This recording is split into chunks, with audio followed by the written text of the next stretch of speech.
Hola chicos y chicas, soy Jonathan Sánchez, el neuropsicoblasto. Bienvenidos a este su canal de ciencia y tecnología orientada a las neurociencias. Supongo que si llegaste a este video fue por una de dos razones. O eres o fuiste mi alumno, o dos, estás estudiando la licenciatura, te dejaron un trabajo escrito o te dejan múltiples trabajos escritos y no sabes por dónde empezar. O peor aún, estás haciendo tu tesis de licenciatura y tienes un problema porque no sabes cómo hacer la revisión de la literatura. Bueno, no te preocupes. Toma asiento, relájate, cómete una botanita porque el neuropsicoblasto te lo cuenta.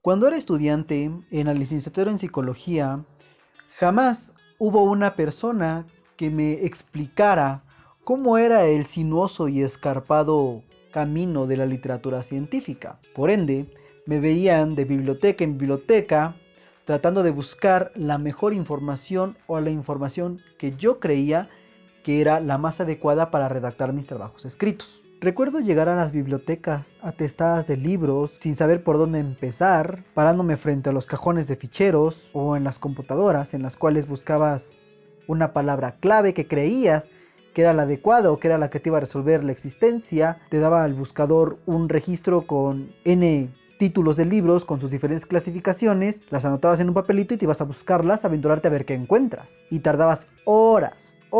Yo recuerdo haberme tardado 1, 2, 3 días metido en la biblioteca sin sentir que había frutos de esa búsqueda.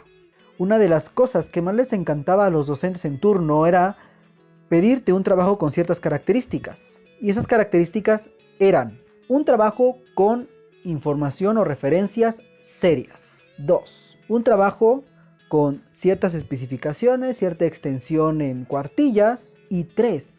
Un trabajo citado en algo que ellos le llaman APA. ¿Qué carajos era eso llamado APA? Yo en segundo año de licenciatura seguía sin saber qué era el APA. Y era todo mundo aferrado con que tenías que referenciar o citar en APA. Me surgían varias preguntas. Uno es que si hay información seria, también hay información no seria. Dos, esa información seria, ¿de dónde sale? ¿Dónde la encuentro? Y tres, ¿qué tan serio es lo serio? La información seria y la no seria está en un gradiente en el cual yo pueda caracterizar o pueda identificar o discriminar qué tan serio es lo serio.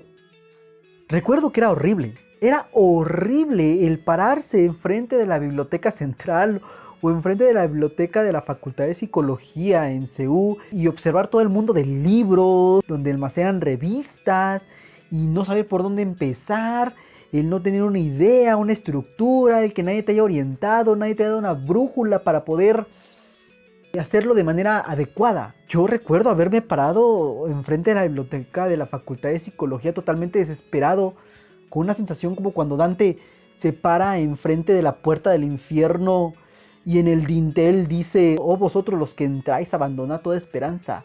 O sea, era realmente desalentador.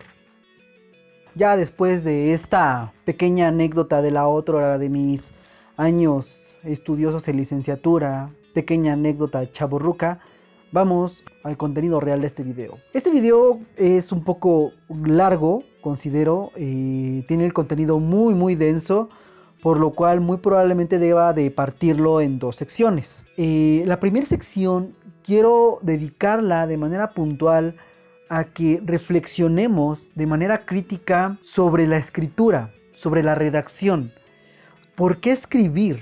Y la otra pregunta es cómo escriben los que escriben. Es decir, quisiera profundizar en los aspectos pedagógicos, en los aspectos comunicativos y profundizar los aspectos meramente científicos de la redacción, para que así nosotros, antes de sumergirnos en esta cosa a la que llamamos PubMed, ScienceDirect o alguna otra base de datos digital que ustedes quieran explorar, pues primero es considerar cuál es la importancia de redactar. Quiero aclarar una nota, que toda la información y todas las referencias bibliográficas en las cuales me basé para realizar este video se las dejo aquí abajo en la descripción, y vamos a iniciar con la primera parte.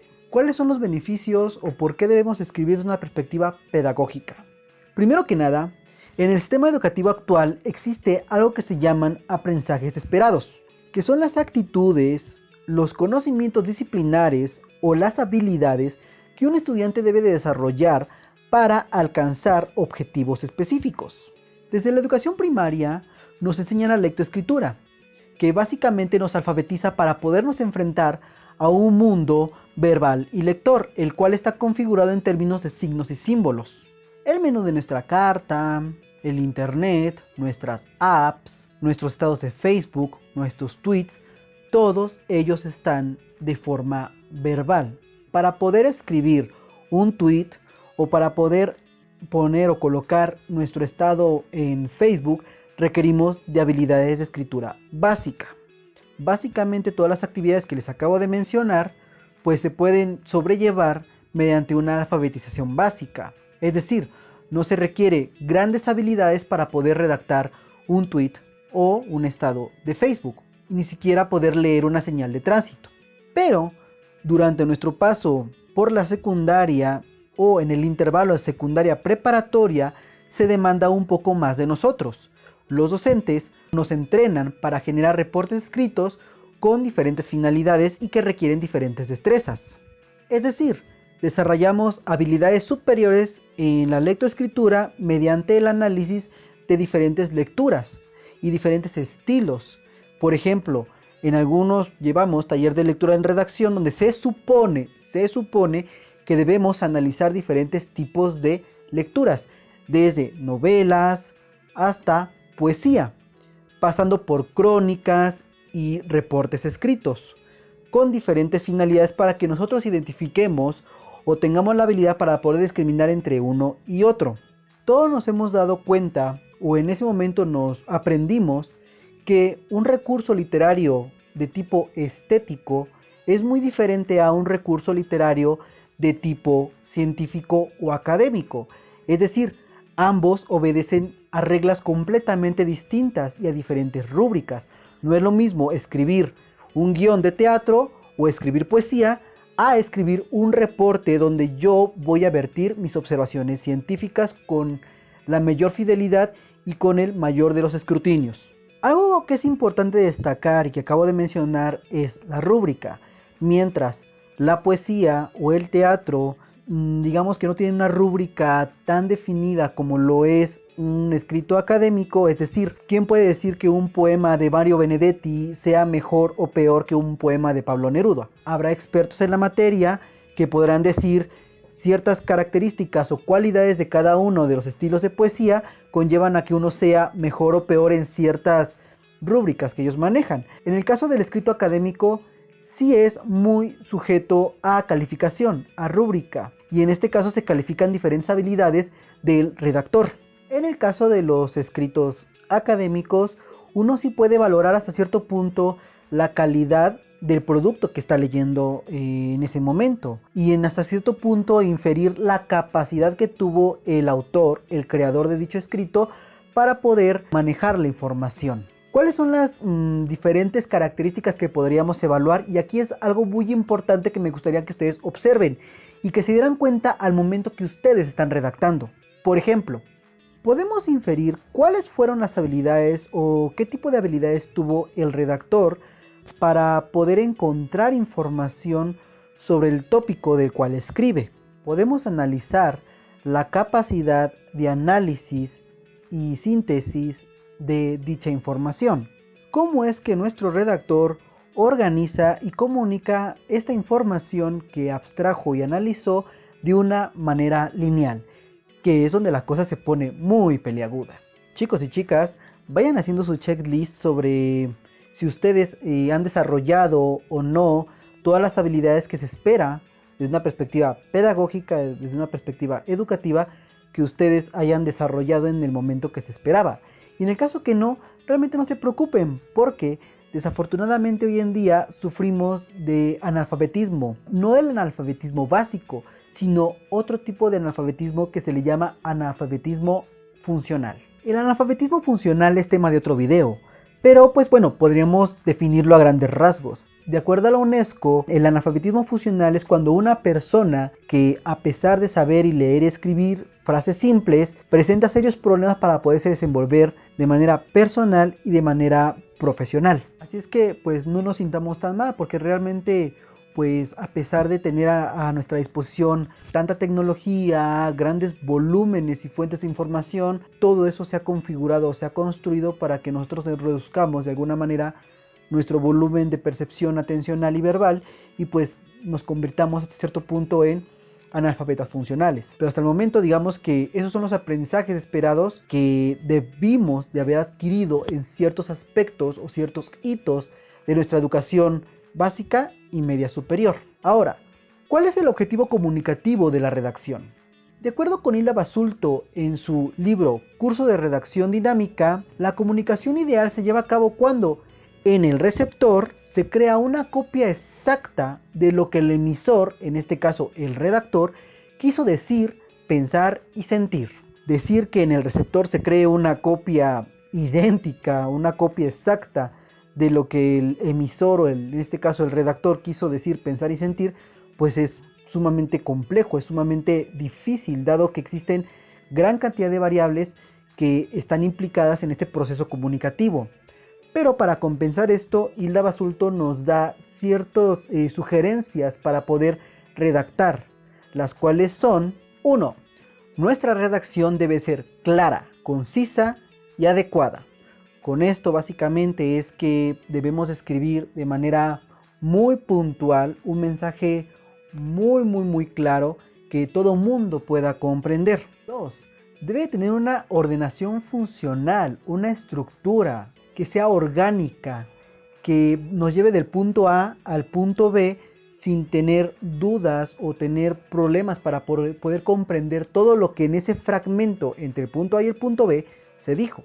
Por último, debe de ser original y actual. Original, pues obviamente evitando el plagio, tanto de estilo como de contenido. Conforme vayamos redactando, conforme vayamos escribiendo, vamos a ir nosotros desarrollando un estilo propio, y eso nos va a dar un gran dejo de originalidad. Y en este caso, actual, dado que pues debemos adaptarnos a los sistemas actuales de redacción, es decir, no vamos a escribir como lo hacía Cervantes Saavedra, ¿no? No seríamos concisos, lo cual violaríamos pues las primeras recomendaciones de Hilda Basulto. Por lo tanto, digamos que desde la perspectiva comunicativa, eso es lo que nos recomienda Hilda Basulto y finalmente es el objetivo de nuestra redacción. Vamos a profundizar en la siguiente parte, que es el objetivo de la escritura académica. El objetivo académico o profesional, digamos que es la cúspide de nuestras habilidades redactoras. Ahí pues configuramos todas las habilidades que aprendimos durante nuestros estadios previos escolares y la parte comunicativa que pues nos recomienda Hilda Basulto. En este punto, las habilidades profesionales básicamente se encajonan al poder comunicar de manera adecuada y precisa nuestra profesión. En este caso, si somos matemáticos, pues hay un estilo para escribir y redactar en matemáticas. Si somos físicos o biólogos, también un estilo para redactar en esas corrientes.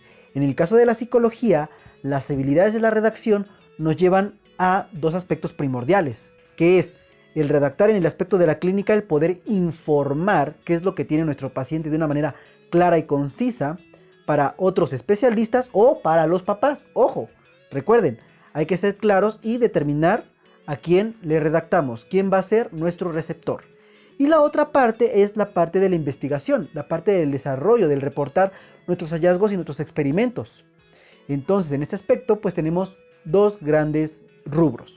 De acuerdo con Sarah Efrat Efron y Ruth Rabid en su libro Writing the Literature Review, mencionan que antes de poder redactar cualquier reporte escrito, primero se requiere de una revisión amplia y sistemática de la literatura disponible. Enfatiza que un investigador no puede llevar a cabo un estudio serio sin antes haber profundizado en el tópico a estudiar y lo que han escrito otros investigadores o profesionales expertos en la materia.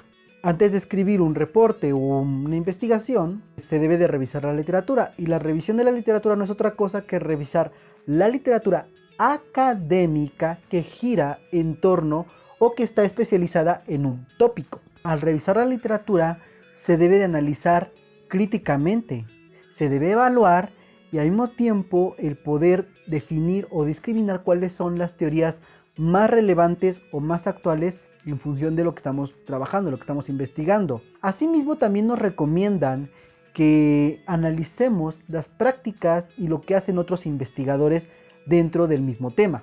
Quiero citar algo que menciona la APA, la American Psychological Association, que es que un reporte de investigación o una revisión de la literatura o el reporte de nuestros hallazgos en nuestros experimentos realmente no sirven de nada. Una investigación no está completa hasta que no se comparte, hasta que no se difunde entre los otros especialistas.